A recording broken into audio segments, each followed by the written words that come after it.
Hello and welcome to 7video Behind the Scenes. I'm your host, I'm Freya, and I'm here today with Isaac, who is a video producer here at 7video. Going straight into things, Isaac, how long have you been here?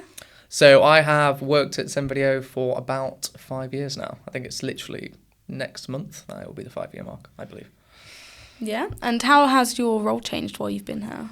So my role's kind of stayed relatively consistent. So I came on board as a videographer 5 years ago in the old office, which is down the road. Kind of started off primarily just doing just video stuff and then editing. And then I've kind of grown into, I kind of had these skills before, but then only just started doing them in the last 2 or 3 years at 7video. And that's kind of like 3D stuff and some of the FPV drone things, like with the goggles. So I do FPV flying with drones and stuff. Could you tell us a bit more about that? Just because I know you know a lot about what you're talking about, but as someone who doesn't come from a professional film background, you say FPV. What does that even stand for? Let's start there. So FPV stands for first person view. So with the drones, normally with a normal drone, you've kind of got kind of like a screen in front of you and a remote, and if you let go of the remote, it carries on flying itself. And they're relatively easy, like even kids can fly. But with the FPV stuff, not to flex or anything, it's a bit more difficult. Oh, and you're so humble too. So humble. But the FPV is first person view, so you've got goggles, so you can see what the drone sees. And it's just a lot more manual, so if you let go of the sticks, it's definitely going to crash. So it's basically, if you let go of the sticks and the drone's like that, it's going to keep going like that until it hits the floor. So it's a bit more of a steep learning curve on FPV drones. Yeah. How did you get into that? Like, how does that even start? So I don't really know how I got into the FPV drones. I think I saw some clips of like drones chasing people drifting, and I thought that's kind of cool. And I think it was during lockdown, I just downloaded a simulator and then just started kind of playing on the simulator and just kind of went from there, to be honest. So with the drones, how does that differ from a normal drone? So with a normal drone, you can have things like GPS hold. So like I said, if you let go of the sticks, it's just going to hover in that one position, and it kind of just holds itself via loads of different satellites. With the FPV drones, you can have it set with GPS, but it's very, very rare that people do that. And it's kind of like, it's more manual, it's more like a manual kind of like way of flying. So there's less automation, less kind of like, it's more just you are in control. Like very small movements will like affect the drone quite a bit compared to like a normal kind of drone. So obviously you've done a lot with FPV drones. I've seen different things that they do, like going through buildings, following cars, going fast, and generally it's kind of quite reactive movement. What kind of things have you done? Yeah, so the FPV drones are a bit more versatile than kind of like normal drones. Like you say, they can do kind of building things. We've done some stuff with the co-op before, where they've had a new store that they've opened. We've had to go nice and early at like 5 a.m. before they open, before the customers go in, and done like a fly through of the store just to show it off. So it's like tight spaces, go through the aisles and stuff. So you kind of start outside, show the building, and go in, show kind of the whole inside and stuff. So they can do stuff like that, and then they're also quite a bit quicker than some of the kind of more traditional DJI drones. So I've got a racing drone at home, which is a little bit quicker, and that can do around 80 to 90 miles per hour. And they're the ones that people use for like drifting videos, racing videos. I think they've started using them in some automotive kind of like live streaming events now as well. But yeah, so this is one of the FPV drones here. This is one of the small ones that we use for. This is the one I've actually used on the co-op jobs because it's nice and small. It's nice to use inside. So that's the camera there. That's the camera I see through, and the camera that records as well. It does have space for a GoPro, but this quality is pretty good, so we use that. And this is how I see through the drone. So this is the goggles. Obviously you see through there. And that streams straight to there, and there's like no latency, so whatever's happening on here, I can see straight through there and be nice and reactive with it. But yeah. This might sound like a really silly question. What do you worry about? Do you worry about birds? Because that's what I'm thinking. I'm thinking if a seagull comes at you, like slightly sideways, Seagulls are the worst. Seagulls are the worst. With these ones, it's not too bad because they're nice and quick, so I can get out of the way quite fast. And if you get above birds, they think you're a predator, and they'll normally fly away, so it's not too bad. But with like the slower drones, there is a bit iffy, especially with the little DJI minis. birds, I tag those and like dive bomb it. I love a DJI Mini. You can't take that from me. So obviously drones are a big, well, I say big part. Yeah. Very exciting part of what you do. What else do you do in your role? So also in my role, I do like the normal videography stuff. So it's like video producing. So taking an idea, running with that, building it up and kind of making that through to the final video. So video editing, all bits in between, motion graphics and stuff. And I also do a lot of the 3D stuff. So I'm the only in-house 3D artist. So we've worked on a lot of the ACO 3D videos for their alarms. So like they'll send us a CAD file, I'll texture it up, I'll animate it. We've done one recently where it's like we fly into the alarm. So it's obviously stuff you couldn't do in real life because it's such like a small alarm. Like they're only about that big. So I've exploded the alarm. We've gone in. The alarm's closed again, and like flying through the kind of circuitry boards. A bit like Ant-Man, you know, like Ant-Man. You can like kind of go in, make like a cool little camera. So yeah, I do all the 3D stuff, which is good fun. And yeah. What's the kind of benefit of doing that as like a 3D animated thing? Yeah, so there's obviously benefits of 3D animation over kind of normal product video animation. So that's just one example, like where it's physically not possible to do it with the real products.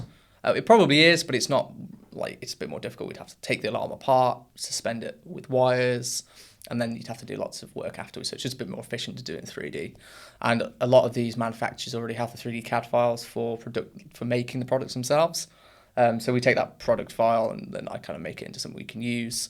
And we've had other examples of 3D projects where it's like installation videos. So there was one that we did that was for like windows and like how windows go together. I didn't realize windows like had that many layers of like bits and like pieces that go together. It's like all the windows. I bet you're great at a pub quiz. I know. I had to learn it. Yeah, I had to learn how to put these windows together in my head and then do it all in 3D. But like we couldn't really film that and show it as efficiently as you can in 3D because it's like, oh, we just need to move the camera slightly to show this a bit more, and you can just do that just on the fly. Whereas if you film that, it's like, oh, well, you kind of like baked into the footage now. We can't move it or whatever. So yeah, it's just a bit more versatile, and it's good. So obviously you've worked on a lot of projects over the last 5 years. Is there anything particularly that stood out to you? Anything memorable? Yeah, so we've worked on lots of different projects, and there's lots of ones I've enjoyed. Just a few to mention is like some of the air ambulance stuff, some of the fire and rescue stuff. I even starred in some of the fire and rescue stuff. But one we did recently, which I enjoyed, was the kind of Land Rover spec advert we did, where it wasn't necessarily for a client. The client lent us a Land Rover and we just wanted to see kind of what we could make as a team together. So me and the guys went out, me, Tom, Chambo and Bryce. I think it was one of Bryce's first shoots, so I think he enjoyed it. So we went out, we took this Land Rover and we saw what we could do as a team, and we made something really cool, I think. So we had like Chambo hanging out the back of the van. He was obviously harnessed all in, so it was all safe and stuff. But he was getting tracking shots of the Land Rover. It's kind of stuff we've never done before, so it's kind of pushing ourselves a little bit more out of our comfort zone, and just making things look kind of a bit more cinematic, taking our time to kind of plan shots, kind of plan what we're going to do. I was driving the van when Chambo was harnessed into the back. I think there was a clip of this, so I'm not sure if we can put it in.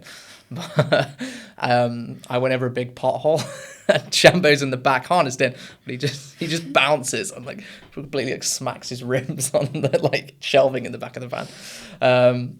But yeah, so we got some cool shots that I think it was like a long weekend. I can't remember from the week. At the cost of Chambo. At the cost of Chambo's ribs, yeah. He's a good sport. I think he was all bruised afterwards. It was really red straight away. But yeah, we got some cool shots. We got some kind of drone shots as well, so I used FPV for that. Tom was driving the Land Rover and I was kind of like chasing him. We got some kind of nice dynamic shots of him diving over the top of him and like chasing him down like all this kind of country kind of like roads and stuff. So we got some really, really nice shots, I think. Yeah, and then, well, when you're not flying drones and blowing up smoke detectors, it's probably not the right word, expanding smoke detectors, what do you do at home? Like, what do you do when you're not at 7video? So I've got far too many hobbies that I never end up keeping up with, but so I'm really into cars. So I've got a project car, an MX-5, 2002 MX-5, which is currently on jack stands at my parents' house. So I just need to do a few bits of work on like water pumps and stuff and sort of leaking all kind of fluids. I was just going to say, how long has it been off the road? So it's been off the road since I got married. So I took it to the wedding, probably like I took it to my wedding, and we had like a little impromptu car meet outside.